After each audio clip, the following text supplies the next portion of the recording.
Hey everyone, welcome or welcome back to MYC Uncensored's Women in STEM podcast series. Today I'm joined by Patricia Droguett, a very insightful and empowering technology executive and S&S co-founder who tells me about navigating the tech space as someone who is continually curious and passionate about new innovations. So without further ado, let's get into it. Amazing. So, as my first question, would you be able to give us a bit of context about yourself, who you are, and some of the contributions you would say you've provided to a very male-dominated field, which is STEM?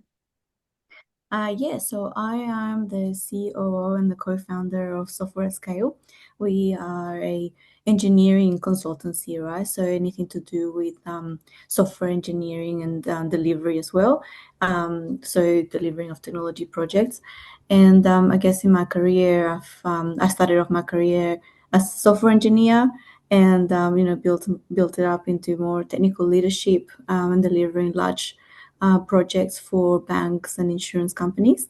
I was part of actually the first team that built the first version of NetBank, of CBA Online Banking, and so that was back in the day. So that was quite an experience, and so yeah, kind of just that's kind of I guess my background, and our company, what we do is the I guess experts in engineering. Like complex projects or project rescue kind of missions, that kind of thing, where you need really that expertise, minimal ramp up time, people that go in and kind of help boost existing delivery. Mhm. And I think I think that was the second part to your question about what was that the contribution for Contributions to a yeah. STEM. Yeah, so I think also as part of running the business, I have been trying to be more heavily involved in just boosting that presence for women and for in STEM, and to help them kind of try it out and not shy away from it, and maybe understand that it's so that the rate of women that actually try out engineering jobs and then they kind of drop out is quite high. And Mhm. so then I think my goal is to try and kind of help them with to share my experience, and how you can, if you love engineering, you can, what it kind of it takes to be successful, or to stay with it, and not give up if that's something you love. And there's different career paths as well within engineering, in software, right, that you can take. So it's not just, oh, I don't like coding, and that's, you don't have to do that if that's not what you want. You can still be in tech. um, I feel like that's kind of my contribution, is that now I'm just trying to be an advocate for women. Yes. Yeah, absolutely. And I think that's very important. I guess sometimes, like, that's what this podcast tries to do as well, is kind of give a voice to those who don't have a voice, and try to highlight issues there are in society. So I think that's very important. So touching on that, you brought up quite a few interesting points, but I think my second question would be, what would you say your story was in finding your passion and ultimately pursuing the career that you have right now? So I've always loved computers, right? So from a gaming point of view, so computer games. And when I was in school, I went to Hornsby Girls, so it was a girls' school. And at lunchtime, all I wanted to do was play computer games. And so I would go and play computer games. And I realized there's not many girls playing computer games at lunch. And I was thinking, look, don't know why that is. I was a bit puzzled, but I'm like, oh, I like it. So I'll try and drag some friends to come and play with me. But that's kind of just been always my interest in technology. Always kind of even when I was little, I wanted to kind of run a business, but also just really passionate about like innovation, and I wanted to be an inventor, right? Like I didn't know what it meant, but like I wanted to invent things. And so then I found really a lot of passion for tech. And so then when I went to uni, I did a bachelor of IT, and just learned engineering, software engineering, and yeah, I just really loved it. So that's kind of where my career took off. And then I think you combine tech with kind of leadership skills, and so then leading technical projects just seemed to be the fit for me, and I just enjoy that. And so I enjoy still talking to engineers and more facilitating delivery and so on. But yeah, I think that's kind of where my passion came from. Okay, amazing. So on that, actually, something quite interesting you spoke about in the last two was that you are a founder and you have started your own company. What would you say something what is something that being a founder or you basically your own boss has given you that a normal or traditional job wouldn't give you? I think it's so the breadth of experience, right? So, for example, in the large banks or in the large enterprises, I will run teams of hundreds of people. Okay, so they deliver more delivery focus and running projects and or even operations, right? But in a business, running a business, there's so many more aspects. The breadth of skills just expands, right? So like, for example, as COO, I have to look after the marketing, the branding, organizing merchandise, making sure our brand is well represented, the people aspects, the HR aspects. There's not just like all those teams kind of come through to me. So it's not just the delivery of things, right? And so it's just having to learn all the breadth, and then sales. So as an engineer, sales is not my thing, and even delivering projects. Sure, you can sell, as in you sell your team, within a company, as in your brand, your team, but it's quite, it's a bit different to like I want to sell my company to other people in terms of my brand, right? Like who are we as a people, and then learning those techniques, even learning the elevator pitch of like what does your company do, and then changing that according to who you're talking to, because you don't want to be boring as well. People don't care, making sure that it's interesting for people. So just learning those skills, that's been quite amazing in running the business, and then also of course all the financials that go with it. So in project financials, sure, you manage your financials, ins and outs, and your budget. But running a company, then it also comes with expenditures that you have to, your profit and loss, and the cash flow, and all these kind of things that you've got to be on top of to make sure the business is successful. Mhm. So that's been quite a challenge, yeah, and a good opportunity to learn. Yeah, absolutely. So as you said, you have started your own company and are a co-founder. What does specifically the role entail? And I guess what are some, I guess, exciting aspects to the role, and I guess some, I guess, more tedious or um concerns that someone should think about before they pursued a similar role or career? Yeah, so in terms of the role, so as CEO, I've got to make sure that the company is running well. Okay, so operations. So, and operations comes down to people are looked after. We've got all the kind of admin kind of things that are, done across the whole company. We've got about 120 people in the company now, so it's quite, it's got a lot of work there, and I've got a team that helps me run all this, the financial aspects as well, and as I mentioned, the marketing, branding, all that stuff. But it's also coming up with new ideas of the company, and as we scale, as we grow, is making sure all those processes grow with us. Mhm. So for example, when we started, with the team was quite small, and then eventually as we've grown, I've had to put in place a HR system, recruitment processes, hiring scripts and all this kind of stuff to kind of to grow the company.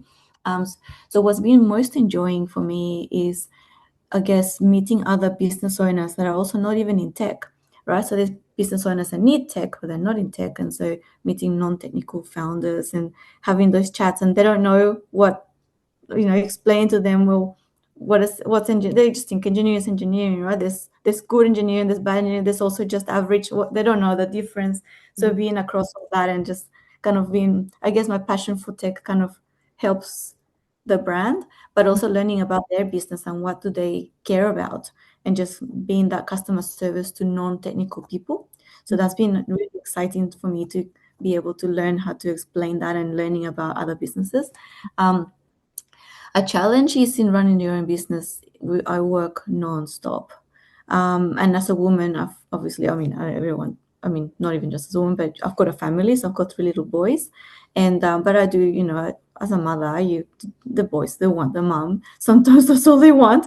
And so then I've got a meeting at 8 p.m. I've got to get dinner done before then and make sure that they're all, nice and looked after, and make sure I can do my meeting. And then after that is bedtime. So just balancing Yeah. being a mom and doing all that. And essentially, what I do is I make time for my family, but then I end up working late as well. So I go to bed 3 a.m., 2 a.m. most days.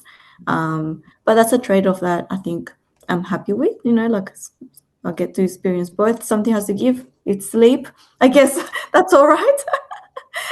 But yeah, that's probably a challenge there. But yeah. I think that's definitely come up in terms of I guess investing in yourself is definitely a very time heavy investment. And I think in the end as well, it does really depend on what someone prioritizes and values in terms of that career ambition. So yeah, absolutely very insightful. And my final question to you is if you could speak to your younger self or speak to a room full of, I guess, young women who are aspiring to go into STEM fields, if you have any words of wisdom or advice, what would it be? I have a couple of pieces of advice. Maybe one is if you love it, you find a way and you do it, right? Don't feel like because you're the only one and there's not many men that it's going to be a lonely path, whatever. It's actually not. Men are also very friendly and they want you to succeed. It's not that they're there to watch and they think, oh, the woman is not going to do the job. No, they don't think that. They actually think the opposite. They think, oh, you made it in the field, like, with us, then you must be good, right? So they actually think the opposite. And so thinking that way, not feeling like it's a bit intimidating, at first when you're in a big meeting and there's 15 guys, engineers or whatever, and then you're the only girl there, and it's a bit intimidating to kind of voice your opinion. I think it's just take a deep breath and just feel the confidence from within. And then if you're right, you're right. If you're wrong, you're wrong. They're thinking the same thing. They also can be right or wrong. Doesn't matter, right? And no one minds about that. And probably the other thing is, as a younger self, it's about be true to yourself. So what happened to me when I started my career and I got promoted to being a team lead very young, right? Like I would have been what, like 22, 23, and I was leading, like 10 engineers, like all men. And I thought, well, to get promoted and to get ahead, I thought I had to behave like a bit more manly, and start kind of I guess I started wearing more pants, suits, and being not wearing too much pink, and try to learn the footy, and and that's not me, I'm just not like that. I'm skirts and fluffy and pink, So then I thought I'll embrace my femininity and be myself, and actually be, and just in being myself, I guess I found I'm a better leader Mhm. because the people, the team can appreciate that you're genuine. So I think just be genuine. You don't have to be someone else. The man didn't get promoted because he's a man. It's just because of the skills, right? So it's not to do with anything. So you just take it out of your head that it's anything to do with anything. Just be yourself. If you're a good leader, it's about leadership skills, nothing else to do with it. Absolutely. Um, yeah, so that was all my questions for you. Thank you so much for your time. Is there anything else that you'd like to add to this interview?